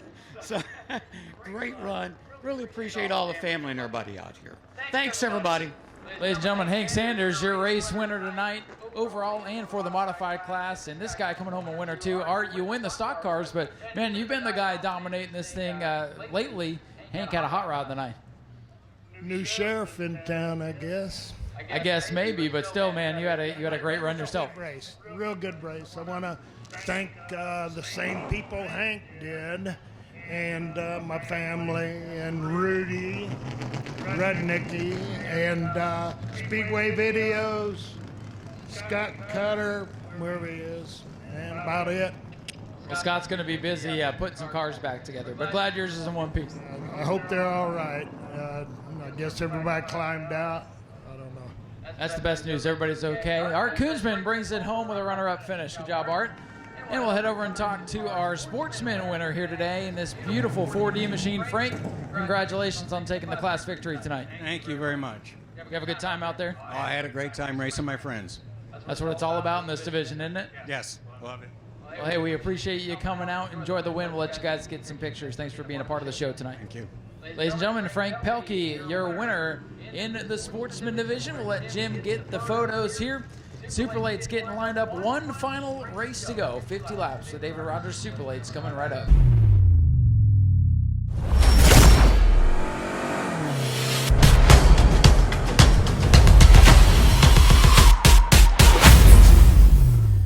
Who knows what might happen? Put your chips down now. I think a lot of people betting on car number 9 for Brad May, but got to run all the laps, got to make it to the end. We've seen some mechanical gremlins here tonight. We'll see if it crops up here in this second race. Robert Jonas, the youngster, up front, that beautiful number 22. Here they come, looking for green, perhaps for the final time this evening. Jonas on the bottom, Terrace on the outside. Green is out. We're underway in race number 2. Outside lane getting a really good jump going into turn 1, shoving Austin Terrace into the lead, but here comes George Gorham making a pass for second. He's loose on the backstretch. A big scramble down the back behind that. Gorham was sideways, as was the 17 of Shaw, and that allows Brad May to get up to fourth. Big sparks out of 22 of White. A lot of sparks out of car number 22, Nick White. George Gorham second place, Jonas falling back to third, but all alone up front is Austin Terrace. The yellow flag is out. Debris in turn 4 from the 22 car of Nick White. Caution is out after a wild start. Some debris in turns 3 and 4, as you said, to bring out the yellow flag for the first time in this second feature. And only one lap of 50 underway. A lot more racing to go. I think the important thing here is we did get a lap in the books. So the 10 George Gorham was able to work his way up to the second position. That outside, especially on the restarts with the super late models especially, is the preferred groove. So Brad May getting a gift perhaps from the rest of the field. George Gorham down on the bottom of Austin Terrace here for the restart, Zach. Field ready to come back to life. And George Gorham loses the help he gets from the 22 as the 29 shoves up into the middle. Austin Terrace to the lead, and Brad May is looking quite fast, already moving up to third, pouncing on Gorham for second. Well, Gorham was able to get the bumper just ahead of Brad May to kind of hold on to that position. Now the top 3 coming nose to tail off of corner number 4. Austin Terrace continues to lead. Trent Hennick to the pit. Tell you what, that 10 car of Gorham got really loose coming out of turn 4, which allowed May to close the door, and now here he comes making a real threat for second place, but Gorham makes the block going into 3. Austin Terrace, black 29 leads. Gorham a little wiggle, and here comes Brad May, car number 9. Brad May looking to go 2 for 2 on the night, sits back in the catbird seat in third. A lot of cars starting to dance around throughout the speedway. Here comes that 21 car, Brian Horner, trying to make a move on the 22 car for fourth place, but I don't think he can get it to stick coming into the corners. The 22 of Robert Jonas is just too fast. Jonas able to use that high some momentum, but there goes Brighton Horner making the big pass there in 1 and 2. The 22 lost his momentum for just a second, and Brighton Horner sneaking back into the picture now in the 21. Austin Terrace continues to lead. Brad May ducks in behind the 10 of George Gorham. They're nose to tail for second and third, but May gets a little bit of advantage coming to the inside as they hit the back straightaway. Battles on for second. That could be down the road the battle for the win if Austin Terrace can't hold them off. George Gorham on the outside, holding on to the spot for now. A little donut on the side of Brad May, number 9. Good racing up at the front. The invert definitely mixing it up for now with 6 laps complete. It looks like George Gorham can't quite be able to shut the door on May coming into the corners, but he stays at half a car length as May tries to duck to the inside once again as they come across the stripe headed for turn 1. Brad May on the bottom, trying to do it the hard way around. You see that outside so strong up off the corner. And for now, Gorham hangs on the runner-up spot. Austin Terrace says, you guys keep doing that for the next 42 laps, please.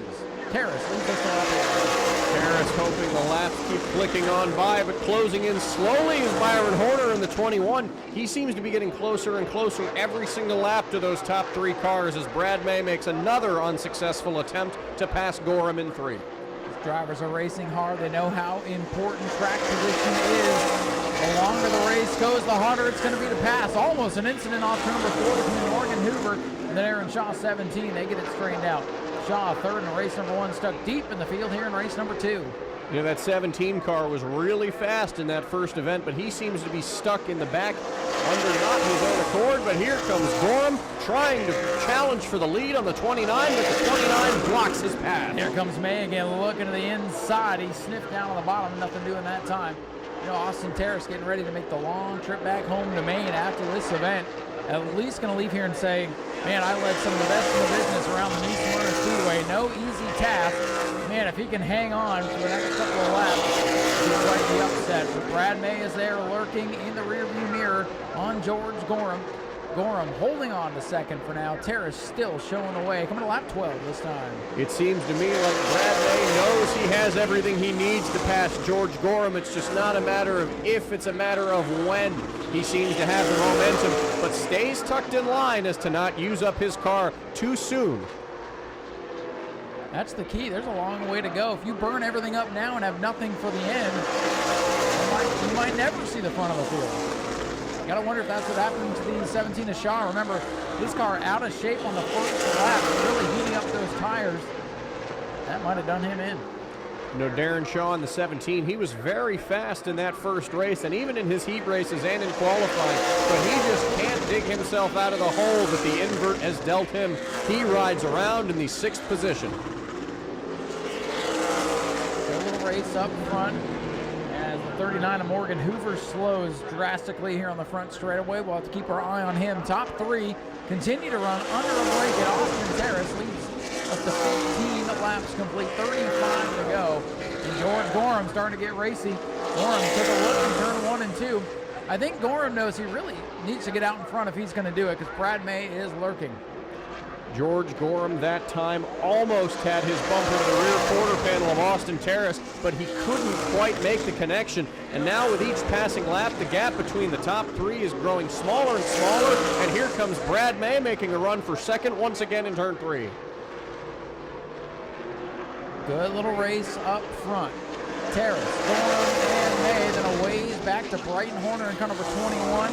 Robert Jonas in that red 22, rounding out the top 5. The field has trimmed down to just 7. 3 cars with mechanical issues out early, as it's just going to be 18 laps complete this time. 3 cars, nose to tail, has been the story all day long. Terrace, Gorham, May, nose to tail, heading out of 2. May can't seem to get a run to stick, and Terrace continues to pull away. 3-car battle for sure at the front of the field. Austin Terrace trying to hang on for the big time upset, looking for his first ever win here at the Smyrna Speedway. Already a first-time winner earlier today with Donovan Ponder in the Sportsman. Are we in line to have another one? Out of turn number 3, here comes Brad May. Still can't connect with the rear quarter panel of the number 10 car. The 29 of Austin Terrace still continues to lead, showing the way. Gorham gets a run on the inside, but can't get it to stick. You see the 29, an unconventional line as he goes high up in the corner on entry and really able to pick up the throttle on corner exit. Little bobble that time for Terrace, as his heart's got to be racing a million miles an hour. You see that higher entry into turn number 1. So far it's working. He's got to be careful not to leave the door too far open, because Gorham will slam it open and try to take that top spot if he can. Darren Shaw has made the pass on Robert Jonas to enter the top 5. He is in 5th and climbing. Meanwhile, at the front of the field, George Gorham continuing to close that gap on the 29, but he just can't get the run coming out of 2 on the backstretch, and that has been his weakness all day long. 3 cars trying to run away from the field as we close in on the halfway point of the final event of the night. It's still Austin Terrace in the 29. The invert working in his favor. He's got track position. Can he hold these guys off? Two of the best racers in Central Florida, hot on his heels. Driver out of Maine. Not many know his name unless they've been here to the World Series. Gorham tags the fence. Keeps going. No harm, no foul. George Gorham hitting the fence opens the door for Brad May to make a move as he pulls to the inside of Gorham, coming down the back straightaway. He'll get a run coming into 3, challenging for second. Boy, and I can tell you that's not what Austin Terrace wants to see at all. It's car number 9, Brad May, now with 1 spot better track position. Can he close in on the 29 car? Gorham might have been holding up Brad May a little bit there. Brad May at the halfway point has taken the second spot away from George Gorham. The two of them finished 1-2 in the first race, but Austin Terrace holding his line as they come to 24 laps to go, headed into turn number 1.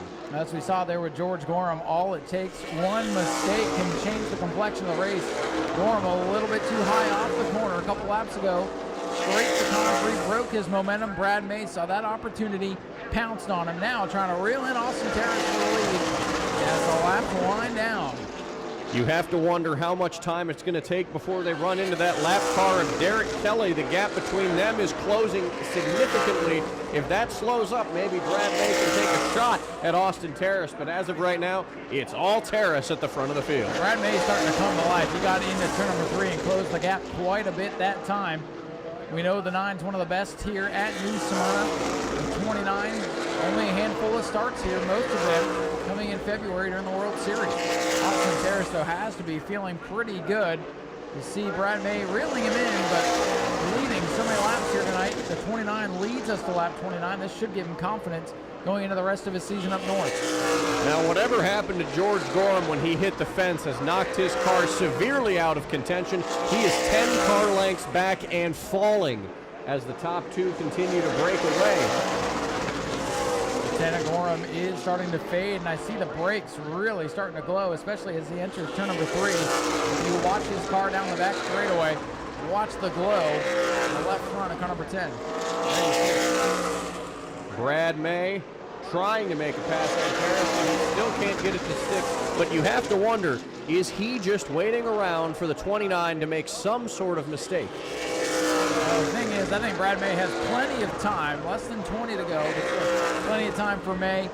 He knows how to take advantage of the situation. He knows how to drive calm. He's right there on the back bumper of Austin Terrace. Terrace is not going to make it easy, but Brad May, the veteran, knows exactly what he's looking for. He's just got to find the right opportunity to pry the lead away from Austin Terrace. As the laps are winding down, they get closer to Kelly in the slow car, the number 21. Will they encounter him before the end of the race? And that could make things very interesting for these top two cars, as it could give May a chance to potentially make the race-winning pass. I think at this point, Brad May is kind of cooling things down just a little bit. He knows there's plenty of time. He pulls up on the 29. Terrace able to gap him a little bit off the corner. Both of these cars ran kind of in the back half of the top 10 during the World Series. And you see Brad May follows the 29 up the racetrack that time. Boy, I don't know. This could be a major upset if Terrace can hang on. It's going to be 15 laps to go. If Austin Terrace could upset New Smyrna legend Brad May, that would be remarkable. Coming all the way from the northeastern United States, hailing from Portland, Maine. If he could go home a winner, that could be a great day for him. But Brad May is not going to make it easy. That time we saw Brad May change his line in turn 1. He went right along the yellow line down there, kind of through the bumps, trying to see if he can get his car into some clean air and try to get under the 29. It didn't work that time. Follows him up. Terrace again running high, and he opens the door. Here comes Brad May for the lead, but he gets sideways. He pulls in behind the 29. He has been riding over his back bumper seemingly all day long. Coming in on the slow car as laps wind down. George Gorham continuing to fall even further back on the pace from the top two. 10 car fading out of contention, still rides in the 3rd spot. Probably going to need a caution to get back in it, but this race has a green flag look to it unless the leaders get into it. So that battle is definitely heating up. With just 6 miles left, 12 laps remain. The 9 car has the equipment and has the skill to make the pass on the 29. We'll see what happens as we're coming up close to 10 laps to go. I think Brad May knows what he needs to do. I think it's only a matter of if he's going to wait until the very last minute to make the move. That very last minute could be any lap now, as you've heard the term. Catching him is one thing, passing him certainly another. And man, Brad May putting the pressure on the youngster on the wheel at 29, right to the back bumper in 3. May looks pretty good on that end of the racetrack especially. Terrace trying to keep his nose out in front. He's still got the lead, 10 laps to go. Austin Terrace briefly losing control there, but Brad May seems to capitalize on that as he pulls down to the bottom, trying to make a pass for the lead, headed to turn 3. He may have him this time. Brad May on the bottom of the racetrack. Austin Terrace going to make it tough on the high side. May's going to get loose at the line. Terrace leads by half a car length. Traffic coming into play. This is going to get dicey now. Brad May up the racetrack, and Terrace slips. Brad May gets by.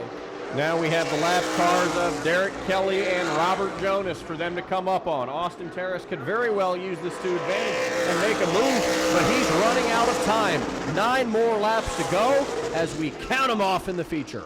Lap traffic ahead, but last lap was the move for Brad May. Went into the corner on the inside, didn't stick to the bottom, moved up a groove, put Terrace up where he didn't want to be, and that may be the difference in this one. However, traffic is going to come into play. Derek Kelly going to go low. May will sail around him as they almost touch in the corner. Looks like lap traffic is going to play a factor, not moving out of the way for the leaders. We'll see what happens as they come upon the 22 of Robert Jonas. Derek Kelly almost touched the 9 of Brad May. We'll see what happens here as they come into one, nose to tail with the lap traffic. Well, now Austin Terrace trying to get everything out of his cars. They're going to go around Jonas. Jonas on the high side of the racetrack, so here on the bottom. This could mess up Austin Terrace's corner exit here and all but hand the win to Brad May as they come to 5 to go. Seems like he took the motivation away from the 29 car as the 9 is sailing away down the backstretch. The 29 finally getting around the 22, but I think Austin Terrace just doesn't have enough time as they come to 5 laps to go. Boy, I'm telling you, Austin Terrace did not need the 22 of Robert Jonas to be in the high groove there trying to chase down Brad May, who so patient, so methodical to work his way around him, but Austin Terrace is going to leave here feeling very confident heading back up north. This one not over yet, but going to be a tough task to get back to Brad May and by him with just 3 to go. The next lap car is the 17 of Darren Shaw, but I don't think they're going to get to him. It's going to take every little last bit of horsepower in the engine of that 29 machine to try to catch the 9 of Brad May. As they come around to take 2 laps to go, it's Brad May's race. Popsicle sticks this time for the leader. Brad May looking to double up as he's done so many times here over the past several years. Brad May so good out here in a regular competition at the new Smyrna Speedway. He had some interesting characters to battle here tonight, but nonetheless, he's come back up through the field. He'll look for the white flag. This time by 1 to go for Brad May. Brad May, as he's done earlier tonight and so many times before through the years, showing the way here at New Smyrna. Austin Terrace running out of time, but I just don't think he has the momentum. It looks like Brad May might be going back to victory lane. And coming around turn number 4, headed to the finish line, the mayor of New Smyrna Speedway, Brad May, takes the win in the David Rogers Super Late Models 50-lap feature B. Austin Terrace comes home with an impressive runner-up finish. George Gorham in 3rd. 4th will go to Brighton Horner in the 21 machine, followed by the 17 of Shaw as we wrap up the race, and the 22 is still racing. Well, ladies and gentlemen, he's done it again. Let's hear it for the mayor. Once again in victory lane, Brad May does it again. Well, you had some good competition there in race number 2. That 29 was pretty strong, but once you finally got by Gorham, it definitely showed that you had the best car and patiently worked your way to the front in this one. Congratulations on the second one of the night. Yeah, I felt like they were both really good early on. They were hard to stay up with for a while, and finally I felt like I could slowly start reeling them in. I tried to take care of it the best I could, hoping when it got down to the end we'd have a good car, and it kept going, kept coming off pretty good, just waiting for the right opportunity to be able to get up beside them. It's hard when you're so close to be able to make a pass, but we were able to get it done tonight. It was a lot of fun running, and looking forward to keeping this car up here. When we talked to you earlier, you said Gorham was your biggest competition. Obviously, we knew he was going to be good, but what are you thinking when a car you're not familiar with is out in front of the race that you don't normally race with? It's probably a little bit tougher to guess where he's going to leave the door open for you. Yeah, he took off and was kind of out there, and I was struggling for a little while to try to figure out where to run to be able to stay up with him. But being able to run behind him a little bit and kind of take my time, we had enough laps to be able to keep trying to find different spots where we were a little better. It just seemed off at 2, I could get a little better run every once in a while. I needed to be lined up when he had a little slide or something, and finally it opened up to where we could do it. Well, you've done it again, sweeping the night. Congratulations on a great start to the year. Thanks so much. There's been a lot of hard work going into this. Bobby Sears, Danny Sears, all the Sears racing team, RK Edwards, Pro System Brakes. I know I was running hard using the brakes up tonight. They held in great, so appreciate everybody, my wife and my son, everybody that comes and helps. It's a real big event for us to come out and do this. We all have a lot of fun. Ladies and gentlemen, let's hear for Brad May, your winner of feature number 2. I'll head over here and grab a word with our runner-up, Austin Terrace, with a fantastic run. Man, for you to be out in front of Brad May with 10 to go, I know a lot of people were holding their breath wondering if we're going to get the upset tonight, but as you guys get ready to head back up north, this has got to give you a lot of confidence. Yeah, for sure. I mean, he's got so many laps around here. He just out-experienced me, and it was great to race with him, though. You get to learn so much, and you get to take that back home, and hopefully it makes you better. I'm sure the last thing you wanted to see was the 9 get by the 10, because it seemed like at that point you had the advantage on the field. But like you said, he's got so many laps here, and you just know he's going to be tough to beat. But what a great showing for you and this team tonight. Yeah, thank you. I appreciate it. But I got to thank everybody that got us here. I mean, GT Overhead Door, Harold Hawks, On the Level Construction, Spencer Paving Group, Land Shark Performance. There's so many people that came to help us, and couldn't do it without them. Well, thank you for sticking around and being part of the show here tonight. We wish you the best of luck up north, and come back and see us for Governor's Cup if you can. We'd love to. All right, ladies and gentlemen, Austin Terrace brings it home with a strong second place run here in race number 2. And to go speak to third, I'm going to pass it over to Zach to interview George Gorham. Thank you, Ryan. As we head on to today's third place finisher, George Gorham. And George, you had to claw your way from the back to the front so many times over the span of tonight. How do you feel knowing that you were able to claw your way out of the hole to finish third again? It was good. It just the car got tied on us, and we got to do some homework. Try to get this thing to turn. Got no drive off when it won't turn, so sorry. We finished third. 2 podiums tonight. Can't complain. You know, you came close last week in the Pro Truck event as well, and for you here at New Smyrna, it's a matter of when, not if you're going to win the first win of the season. How do you plan to run up front next time you come back here?